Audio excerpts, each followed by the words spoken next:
Existen sistemas que gobiernan la homeostasis del cuerpo humano, ¿no? La homeostasis del cuerpo humano. Pero, ¿qué viene a ser la homeostasis? ¿Qué viene a ser la homeostasis? Etimológicamente proviene del griego homeo, que significa homo, igual, y tasis, que significa quieto. Entonces, su definición está relacionado el estarte quieto al estado de equilibrio dinámico o el conjunto de mecanismos por los cuales todos los seres vivos tienen que alcanzar una estabilidad en las propiedades de su medio interno. Y por lo tanto, todo lo relacionado también a su composición bioquímica de los líquidos y tejidos celulares para mantener la vida, siendo la base de la fisiología. Existen dos sistemas de regulación homeostático que ya le hemos revisado cuando en los seminarios introductorios sobre las características de los seres vivos señalábamos que una de las características del ser vivo es de mantener su equilibrio interno relacionados a la homeostasis. Y ahí hemos detallado dos sistemas muy importantes que tienen que ver con la regulación de la homeostasis. Y hemos detallado que viene a ser el sistema nervioso y el sistema endocrino. Dos sistemas entonces de regulación de la homeostasis. El sistema nervioso con dos subsistemas antagónicos, donde ya hablamos del simpático y del parasimpático, como también en el caso del sistema endocrino, las hormonas, ¿no? De igual manera existen hormonas con funciones antagónicas. Cuando hablamos en relación al sistema nervioso, ¿qué hace el simpático? El simpático, en relación al corazón, es el que estimula la frecuencia cardíaca.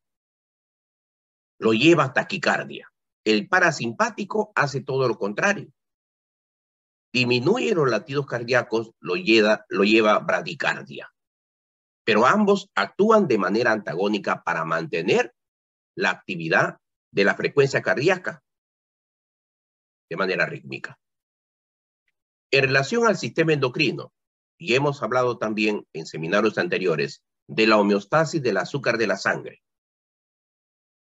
El páncreas produce dos hormonas muy importantes en la regulación del azúcar de la sangre. La insulina, elaborada por las células beta, tiene efecto hipoglicemiante.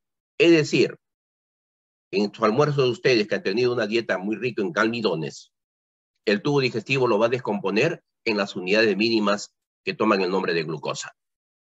Entonces, el exceso de glucosa lo va a dirigir hacia el hígado, hacia el músculo, para que se almacene en forma de glucógeno. ¿Qué hace la otra hormona, el glucagón? A medida que van pasando las horas, lógicamente, ¿no?, de la tarde, lo que va a pasar es que va a bajar el nivel de glucosa de la sangre. Y como tenemos reserva de glucosa en el hígado y en el músculo, va a ocurrir un fenómeno de glucogenólisis. ¿Qué significa? Que el páncreas con sus células alfas empiezan a eliminar el glucagón. ¿Para qué? Para que el glucógeno hepático o muscular pueda convertirse mediante el fenómeno de glucogenólisis en glucosa disponible para cada una de las células de nuestro cuerpo. Entonces tenemos en nuestro organismo hormonas que participan de manera antagónica en la regulación del azúcar de la sangre, la insulina y el glucagón. Como también tenemos hormonas que participan en la regulación del calcio de la sangre. Y acá hablamos nosotros de la tiroides y la paratiroides. La tiroides, ¿cuál es su función? Su función es, pues, que después de una dieta rica en alimentos que contienen calcio, en su desayuno, por ejemplo, que ha ingerido leche, huevos, queso, se incrementan los niveles de calcio de la sangre. Entonces hay que bajar esos niveles de calcio de la sangre. ¿Y qué hormona participa? Ahí participa la calcitonina, la tirocalcitonina. ¿Y hasta dónde lo dirige el exceso de calcio que esté en la sangre, lo va a dirigir hacia el hueso para su respectiva osificación, calcificación. Van pasando las horas y has hecho mucha actividad. De repente has tenido que desplazarte de un sitio a otro, ¿no? Has utilizado tu tiempo para hacer alguna actividad motriz en casa, para no tener una vida sedentaria. Entonces se va gastando el calcio en los fenómenos de contracción. La bomba del cuerpo humano está que se contrae y dilata permanentemente y necesita de calcio. En diferentes partes de nuestro cuerpo, de repente alguna herida, taponamiento de las heridas, coagulación de la sangre, se requiere de calcio. Van pasando las horas, entonces se va agotando el calcio. Entonces llega un momento en que el calcio de la sangre baja. Y ahí está la otra glándula, la paratormona. La paratiroides con su hormona paratormona. ¿Qué hace la paratormona? En señal de que está bajo los niveles de calcio, entonces empieza a sacar el calcio de los huesos. Su reserva de calcio, nuestra reserva de calcio está en los huesos. Entonces, para nivelar los niveles de glucosa de la sangre y siempre la bomba que tenemos en el cuerpo humano pueda realizar movimientos de contracción y dilatación. Entonces, tenemos hormonas que también participan de manera antagónica para mantener los niveles adecuados, ya sea de azúcar, de glucosa o niveles adecuados también de calcio. También habíamos comentado ya con ustedes en relación. Tenemos en el cuerpo un órgano considerado como el termostato del cuerpo humano. Y ese órgano considerado como el termostato del cuerpo humano se refiere al hipotálamo. El hipotálamo, entonces, toda vez que se detecta, bueno, mucho calor, las épocas de verano, primavera, obliga pues que los poros de la piel se dilaten. ¿Para qué se dilaten? Para permitir la salida del agua en forma de vapor. El ambiente externo está frío, se condensa rápidamente y se empieza a humedecer toda la superficie corporal para ir poco a poco refrigerando nuestro cuerpo. Y cuando hace frío en las épocas de otoño e invierno, ¿qué hace el hipotálamo? La función ya no es que se dilate, sino que se constriñe para evitar la pérdida de agua en forma de vapor y conservar la temperatura que se mantenga en las épocas de frío en 37 y 37,5 grados centígrados. Entonces hay constricción de los vasos sanguíneos, disminuye la sudoración. Entonces también existe homeostasis de la temperatura a cargo del hipotálamo. Somos organismos homeotérmicos, homotermos. Los organismos poiquilotermos, los de sangre fría, pues ellos carecen de este centro muy importante regulador de la temperatura. Carecen de hipotálamo. Bueno, ahí está lo que estábamos comentando en relación a la homeostasis del azúcar de la sangre. Que se mantenga cercano a los 90 miligramos por cada 100 mililitros el azúcar de la sangre. Entonces ahí están las dos hormonas, ¿no? La insulina producida por las células beta del páncreas tiene efecto hipoglicemiante, baja los niveles de glucosa, entonces todo el exceso lo dirige al músculo, lo dirige al hígado. Y las células alfa del páncreas producen el glucagón, que todas las veces que se detecte que haya bajado esta cantidad de 90 miligramos, entonces rápidamente obliga a que a nivel hepático ocurra fenómeno de glucogenólisis, de composición del glucógeno en glucosa. De esa manera se nivela las cantidades adecuadas que tienen que estar a nivel de la sangre. También hemos hablado de la homeostasis del calcio. Las hormonas, la tiroides produce la tirocalcitonina o calcitonina, tiene efecto hipocalcemiante, y la paratiroides produce la hormona llamada paratormona, tiene efecto hipercalcemiante. Ambos actúan de manera antagónica para mantener esta cantidad de 10 miligramos por cada 100 mililitros de sangre. También es importante recordar las barreras de defensa de nuestro organismo. ¿Cuáles son las barreras de defensa? ¿Cuántas son las barreras de defensa en nuestro cuerpo? Son 3 barreras. La primera barrera se le llama barrera mecánica. Está constituida por la piel, las mucosas y las secreciones. La piel lo que hace es impedir el ingreso de agentes patógenos que están en el medio exterior. Las secreciones, ¿qué hacen las secreciones? Son producidas, lógicamente, por las células mucosas. La mucosa gástrica, la mucosa intestinal, la mucosa nasal, la mucosa vaginal. Producida entonces por células mucosas del revestimiento interno del cuerpo. Entonces hablamos nosotros de células mucosas respiratorias, ¿no? Su función es antimicrobiano. Otras secreciones también tenemos la secreción lacrimal, tiene acción bactericida. La secreción nasal, la secreción salival. La secreción salival tiene lisozima, enzima que va a destruir a las bacterias, provocando su muerte. Los jugos digestivos. Nuestro jugo digestivo, mayormente en el estómago, tenemos pues que se drena permanentemente ácido clorhídrico. Y sabemos que el ácido clorhídrico viene a ser un factor muy importante para que la proenzima o zimógeno se transforme en pexina. El pexinógeno se transforma en pexina solamente ante la presencia del ácido clorhídrico. Pero también el ácido clorhídrico estomacal, aparte de permitir que el pexinógeno se transforme en pexina, permite que provoca la muerte de algunos microorganismos. Mayormente muerte de ¿quiénes? Muerte de aquellos microorganismos que carecen de cápsula mucilaginosa. Helicobacter pylori presenta pared celular esta bacteria, pero sobre su pared celular presenta una cápsula. Esa cápsula le permite resistir las concentraciones de ácido clorhídrico que drenan nuestros gastrocitos de la pared estomacal. La flora intestinal nos defiende de agentes patógenos, impidiendo también su desarrollo. Entonces tenemos a nivel de el ciego del intestino grueso, el apéndice. Su función es, con sus células blancas, rápidamente combatir a la carga bacteriana, porque sabemos que el ciego se encuentra entre la intersección de lo que viene a ser el ciego, una parte del intestino grueso, con la conexión con la parte final del intestino delgado, con el ileón. Por eso es que al apéndice se le considera como la barrera de los boticarios.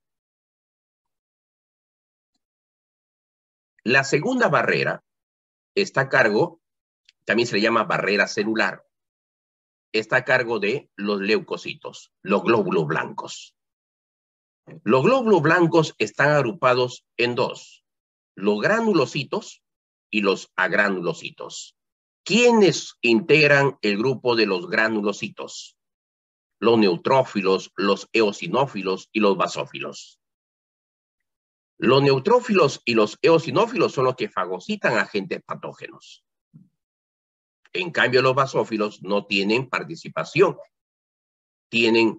¿Por qué? Porque no emiten pseudópodos, no cambian de forma, no fagocitan. Pero están relacionados con la liberación de sustancias mediadoras de las respuestas inmunológicas. La histamina. Los agranulocitos comprenden a los linfocitos y a los monocitos. Los monocitos, su función, cambian de forma, emiten pseudópodos, son macrófagos que migran a diferentes partes del cuerpo. Y a nivel del hígado, tenemos ahí también monocitos macrófagos. Las células de Kupffer son macrófagos propios del hígado. Los macrófagos alveolares a nivel del pulmón. También el vaso tiene sus propios macrófagos. Y tenemos los linfocitos. Los linfocitos participan acá dentro de los agranulocitos, se citan a los linfocitos T. Estas son células especializadas en reconocer células infectadas y liberan señales químicas para destruir o activar a otras células del sistema inmune. Y tenemos la tercera barrera. La tercera barrera es la barrera química, a cargo de las inmunoglobulinas, producidas mayormente por los linfocitos B. Entonces hablamos de mecanismo de defensa. Hablamos de mecanismo de defensa inespecífico, semiespecífico y específico. ¿A qué se refiere mecanismo de defensa inespecífico?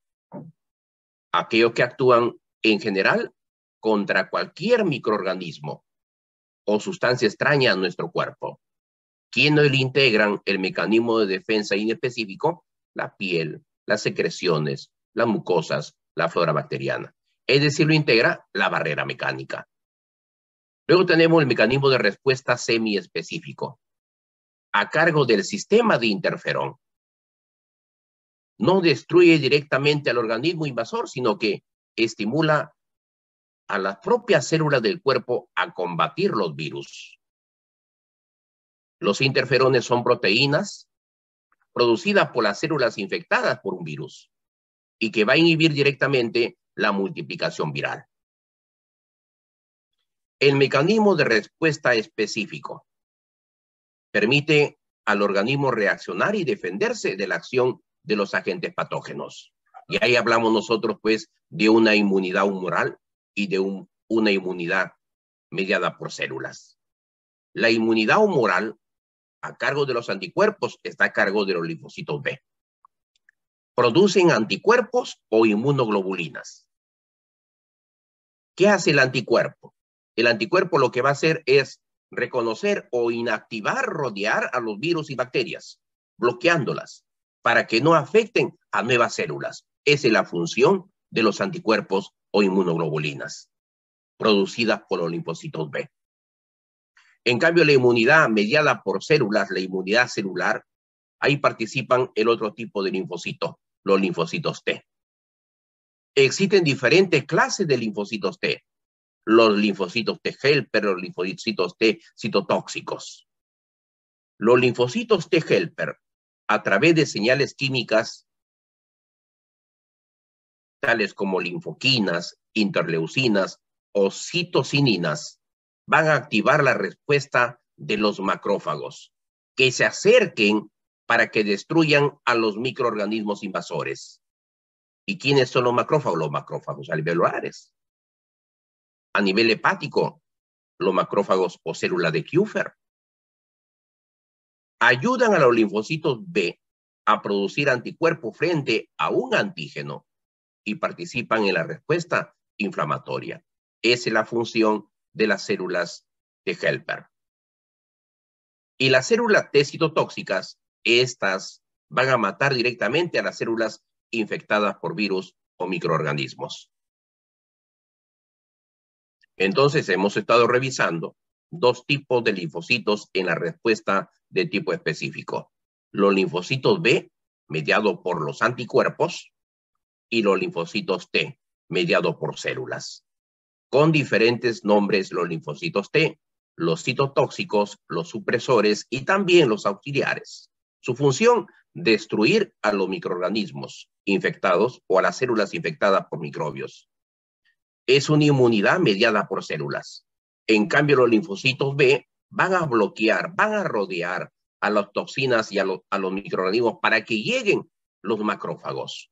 Es una inmunidad mediada por anticuerpos. Si hablamos de una inmunidad de tipo inespecífico, específico o semiespecífico, ¿qué viene a ser la inmunidad?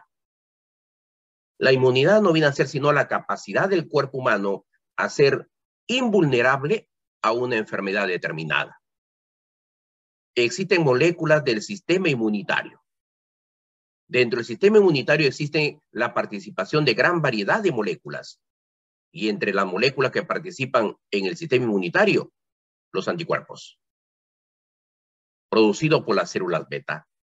El sistema antígeno-anticuerpo, o también considerado sistema complemento, antígeno-anticuerpo. También están como sustancias las citoquininas.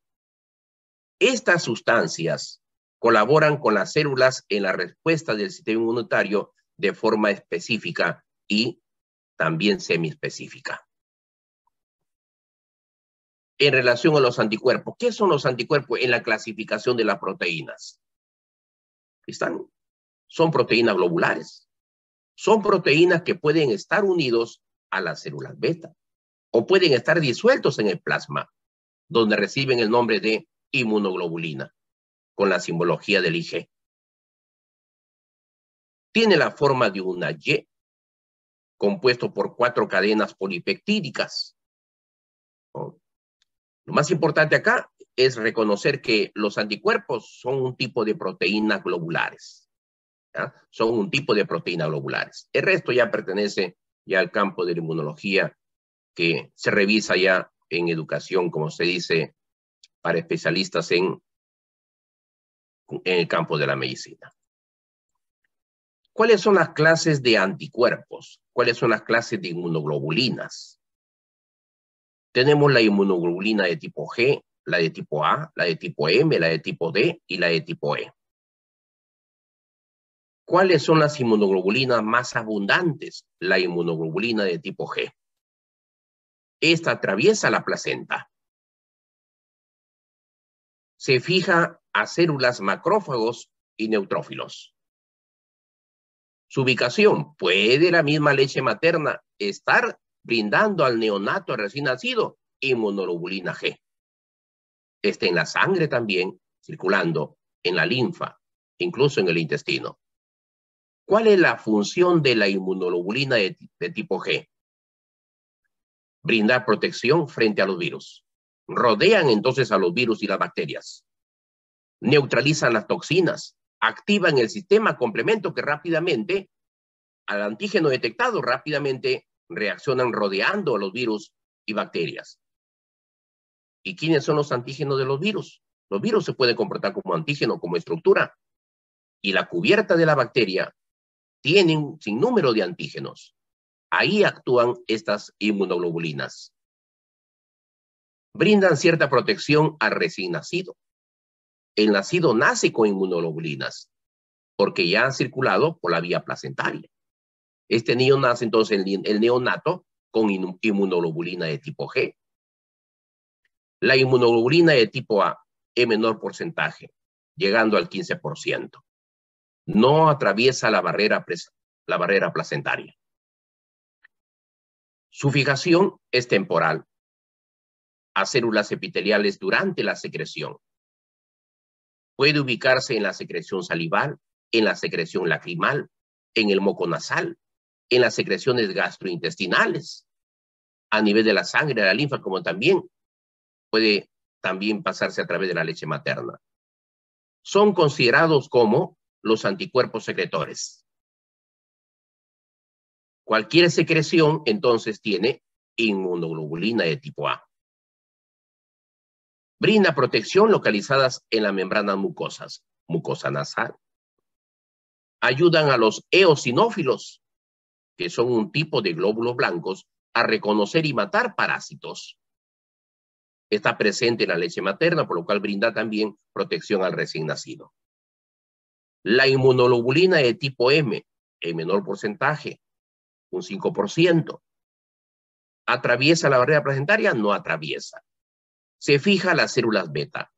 Su ubicación a nivel de la sangre y la linfa. Constituye la primera inmunoglobulina en aparecer en respuesta a un antígeno. Por eso que también se le llama anticuerpo natural. ¿Ya? Es la primera inmunoglobulina en aparecer en respuesta a los antígenos. A los antígenos de cubierta de los virus, a los antígenos de cubierta de la bacteria. Son las primeras inmunoglobulinas en aparecer.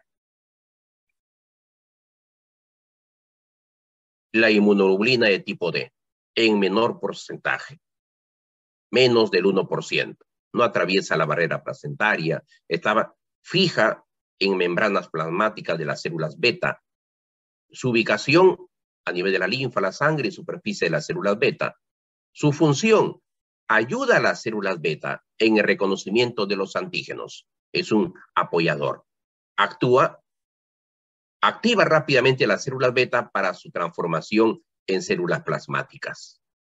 Y la inmunoglobulina de tipo E, en menor proporción también, menos del 1%, tampoco atraviesa la barrera placentaria. Está fijo en células tales como los mastocitos y los basófilos. Su ubicación en la superficie de los mastocitos y de los basófilos del tracto respiratorio digestivo y de los ganglios linfáticos. Su función facilita la granulación de los mastocitos y los basófilos, con descarga de sustancias tales como la heparina, la histamina y factores quinotáxicos, dando como resultado una reacción de hipersensibilidad. Ante casos de alergia, se eleva las concentraciones de inmunoglobulina de tipo E. ¿Qué son las alergias? En el ambiente tiene que estar el alergeno, ¿no? Son los que provocan la alergia. ¿Y quiénes pueden participar como alergenos responsables de los cuadros de alergia? El grano de polen que está en el ambiente, los filamentos o esporas de mohos, la caspa animal, los excrementos de las cucarachas. Todo es desplazado por el viento. Los ácaros del polvo doméstico. Ahora, las personas alérgicas tienen un anticuerpo llamado inmunoglobulina de tipo E. Cuando los alergenos entonces ingresan por primera vez al cuerpo de una persona predispuesta a las alergias, se produce una serie de reacciones y generan anticuerpos del tipo inmunoglobulina E específico. ¿Para quién? Para que se una al alergeno. Después de producirse estos anticuerpos, viajan directamente a células llamadas mastocitos, que son particularmente abundantes en la nariz, en los ojos, los pulmones y el aparato gastrointestinal. Entonces los anticuerpos se adhieren a la superficie de los mastocitos y esperan al alergeno en particular. En esta fusión, entonces, muy importante es que la inmunoglobulina de tipo E se adhiere al alergeno. Otras sustancias tenemos las citoquininas. ¿Qué vienen a ser las citoquininas? Estas vienen a ser proteínas que regulan la mayoría de los procesos biológicos, tales como el crecimiento celular, la activación celular, la inflamación. Existen muchas citoquininas, entre ellas las más importantes están las interleucinas, los interferones y los factores de necrosis tumoral o caquexinas. En el caso de las interleucinas, hablamos de la interleucina de tipo 1 y de tipo 2. Estas son producidas por los monocitos, tipo de glóbulo blanco. Los monocitos. Entonces, las interleucinas es producido por los monocitos. También por algunos linfocitos de tipo B, por fibroblastos del tejido conjuntivo, también por los astrocitos del tejido nervioso. Entre sus efectos de la interleucina tenemos la manifestación de fiebre y regulación de la respuesta de defensa. Entonces, uno de los efectos de la presencia de las interleucinas es la manifestación de fiebre. Y la interleucina de tipo 2 es producida por las células del tipo linfocitos T, como también los linfocitos NK. Su efecto principal de esta interleucina de tipo 2 es inducir la activación y proliferación de todos los linfocitos, incluso los NK. Los interferones. En relación a los interferones, estos son prácticamente los interferones como sustancia, presentan propiedades antivíricas. Son potentes reguladores de la inmunidad. También factores de crecimiento y reproducción de algunas células.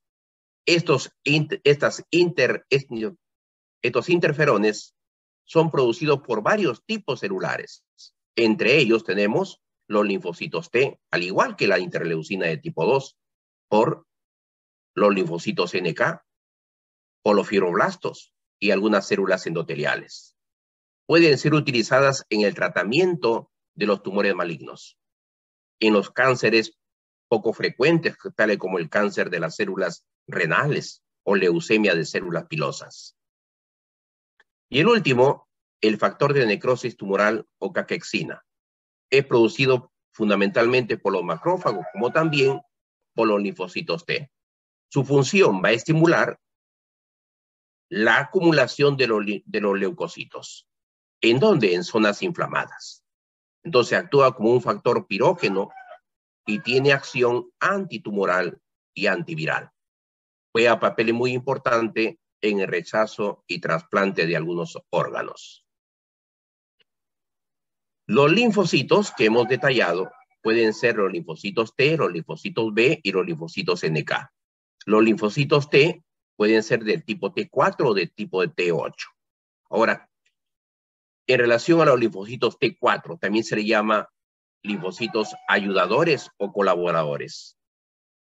Son los linfocitos, estos presentan la proteína CD4 en su membrana, a diferencia de los linfocitos T8 que presentan en su membrana la proteína CD8. El virus del SIDA, por lo general, son más abundantes los linfocitos T que los T4, pero el virus del SIDA invierte esa cantidad y hace que los T8 sean mayores que los T4. Ahora, los linfocitos T8 pueden ser citotóxicos y supresores. En el caso de los linfocitos B que ya hemos revisado, ellos están relacionados con la inmunidad de tipo humoral. Y los linfocitos NK o killer, su función va a detectar cambios en las características de algunas células que han sido infectadas por virus o que han degenerado convirtiéndose en células tumorales. ¿Cuáles son los tipos de inmunidad? Tenemos una inmunidad natural y una inmunidad adquirida. La inmunidad natural también se le llama inmunidad innata. ¿A quiénes se refiere? ¿A quiénes incluye la inmunidad? Incluye a los fluidos corporales. Y cuando hablamos de fluidos corporales, pues se refiere a la saliva, las lágrimas, al jugo gástrico. Y dentro de las barreras, también que incluye la barrera natural, incluye barrera física, no solamente los fluidos corporales. Las barreras físicas o mecánicas, está la piel, las mucosas. Y también células como macrófagos también integran la inmunidad natural. Incluso las células natural killer también integran la inmunidad natural innata. Y la inmunidad adquirida o adaptativa, esto está relacionado con la inmunidad pasiva y la inmunidad activa. La inmunidad pasiva está relacionado con los sueros. Y la inmunidad activa está relacionado con las inmunizaciones a través de vacunas. En el caso de la inmunidad natural, que ya hemos indicado, ¿no? ¿Quiénes lo integran? Quienes pueden ser fluidos, barreras físicas, los macrófagos. La inmunidad natural activa, la inmunidad natural puede ser activa y pasiva. Y de igual manera, la inmunidad artificial puede ser activa y pasiva. La inmunidad natural activa, esta se produce por el ingreso de los microorganismos que van a activar los mecanismos para la producción de anticuerpos específicos. Los anticuerpos formados de esta manera por inmunidad natural activa tienen mayor duración, por lo que el individuo luego que logra superar la infección permanece inmunizado por más tiempo. En cambio, la inmunidad natural de tipo pasiva es cuando los anticuerpos son recibidos de la madre. El feto recibe de la madre durante la gestación a través de la lactancia, como también a través del cordón umbilical. Inmunidad natural pasiva. Cuando hablamos de inmunidad artificial, este también puede ser activa y pasiva. Las campañas de inmunización a través de las vacunas, como las que nos hemos sometido, ¿no?, para poder sobrevivir de esta pandemia del COVID-19 provocado por el coronavirus, hemos recibido varias dosis de vacunación. Ya existe la dosis disponible para los neonatos, para los recién nacidos, ¿no? Y el que menos, pues a la edad que tenemos, ya hemos recibido cuarta dosis. Nuestros estudiantes ya deben de estar en la tercera dosis, ¿no? Entonces, ese tipo de inmunidad es de tipo artificial activa. Va a provocar en el cuerpo que el organismo empiece a formar anticuerpos. Entonces, nuestro cuerpo adquiere memoria inmunológica. Ya reconoce cuáles son esos antígenos que cuando ingresen rápidamente producen los anticuerpos para rodear a los virus, a las bacterias, y lleguen los macrófagos y se lo puedan devorar.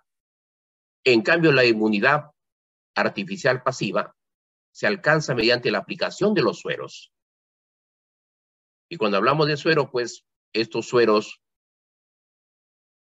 se obtienen de haber inoculado antígenos en el cuerpo de un animal y el animal mismo nos empieza a fabricar anticuerpos, la que es después inoculado a los individuos. Entonces, esto, en el caso de los anticuerpos que están en el suero, pueden ser fabricados a nivel de caballo, de cuyes o de conejos, animales de experimentación. La inmunidad artificial, entonces ya hemos revisado, puede ser artificial pasiva a través de los sueros. Por eso es que se dice, existe el suero o antídoto. De repente decimos, una persona que se haya pinchado con un clavo oxidado, ¿no? Y lógicamente, en ese clavo oxidado probablemente esté Clostridium tetani, productor de la enfermedad del tétano. Su toxina, la tetanoplasmina, produce necrosis en esas zonas. Entonces, existe para poder rápidamente, en el caso que la persona, sus defensas estén bajas, rápidamente se le somete a las inyecciones de suero antitetánico. Como también a una persona que ha sido mordido por un animal que se tiene la sospecha que tenga la enfermedad de la rabia, que se le inocula a la persona, suero antirrábico. En el caso de la inmunidad artificial activa, que ya hemos indicado, que mayormente es mediante las campañas de inmunización, ¿no? Es mediante la inoculación de vacunas. En el caso de la inoculación de vacunas, esas vacunas pueden ser patógenos vivos atenuados. El contenido de la vacuna puede contener patógenos vivos atenuados. Entonces, en este caso, el patógeno se trata en el laboratorio para que pierda su virulencia. Este tratamiento se sigue con virus, consiguiendo esos patógenos atenuados por mutaciones espontáneas. Este tipo de vacuna se utiliza contra el sarampión, la rubeola, las paperas, el virus contra la enfermedad de la poliomielitis. El riesgo de estas vacunas es que una mutación origine la aparición de virus infecciosos y que provoque la enfermedad. De ahí pues que aparecieron en esta enfermedad en el tiempo de la pandemia, ¿no? Un sinnúmero de vacunas. Vacunas con cepas no peligrosas. Estas vacunas con cepas no peligrosas, por mutaciones espontáneas y naturales, aparecen bacterias o virus que no son capaces de producir una determinada enfermedad, pero disparan la respuesta inmune. Algunas veces se utilizan patógenos que causan enfermedades en una especie y no la produce en la especie humana. También existen vacunas con patógenos muertos, bacterias muertas, que solamente nos interesa que lleguen sustancias que no lo tenemos en nuestro cuerpo, pero están presentes en la bacteria, tal que cuando ingresen a nuestro cuerpo reaccione formando anticuerpos. Entonces, vacunas con patógenos muertos provenientes de bacterias o inactivados que proceden de los virus. Entonces, para provocar la muerte y la inactivación del patógeno, se utilizan métodos físicos, tales como la elevación de la temperatura, la luz ultravioleta, las radiaciones, entre otros. Suelen ser utilizados este método para la obtención de la vacuna contra la gripe, la vacuna contra la tosferina, la vacuna contra la enfermedad del cólera y la vacuna de los antígenos purificados. Estas utilizan técnicas de ingeniería genética, obteniéndose generalmente una proteína. Esta proteína, esta técnica, se ha utilizado para la obtención de la vacuna contra la hepatitis B.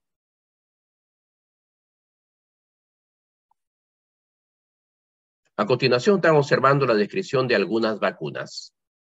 La vacuna antipolio. ¿Qué va a proteger? Va a proteger contra la enfermedad de la poliomielitis. Se utiliza por la vía oral.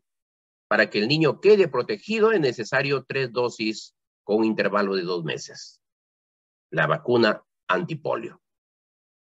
La vacuna triple, muy importante acá conocer, también se le llama la DPT.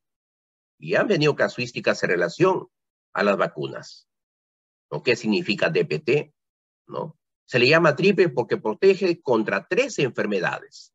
D de difteria, P de pertussis o tosferina y T de tétano. Entonces previene de las enfermedades, la vacuna triple, de la difteria, de la tos convulsiva y contra el tétano. Se aplica por vía intramuscular. ¿Ya? Se aplica por vía intramuscular. Se aplica desde los 2 meses con un intervalo de 2 meses también. Luego tenemos la vacuna antisarampionosa. Su nombre lo dice, protege contra el sarampión. Se aplica vía subcutánea en el brazo izquierdo del niño. Y luego tenemos la vacuna del bacilo de Calmette-Guerin.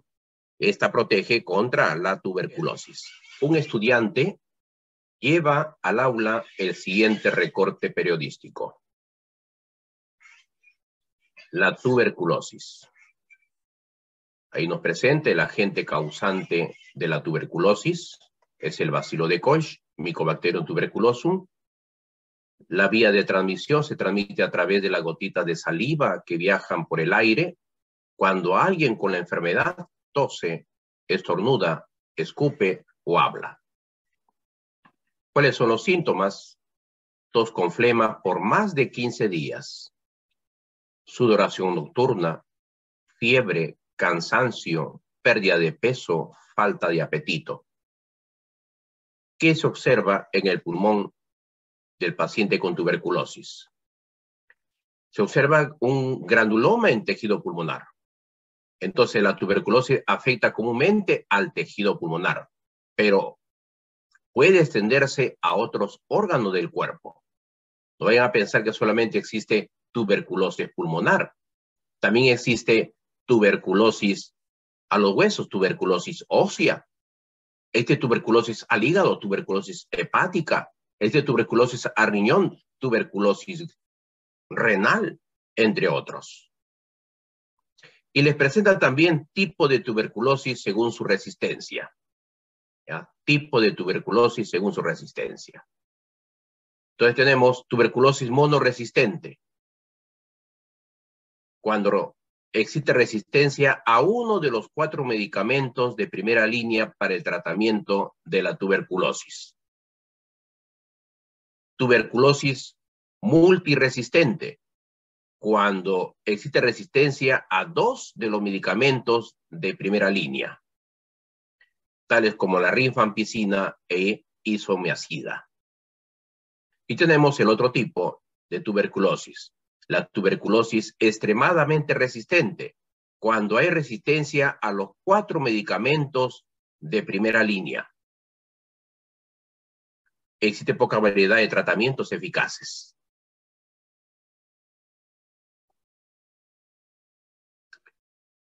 Miguel muestra entonces el recorte periodístico a sus compañeros y a la docente en clase y menciona que está muy preocupado por uno de sus amigos que trabaja en el área de limpieza del centro de salud, pues diariamente debe pasar por un área en la que hay muchas personas con tuberculosis.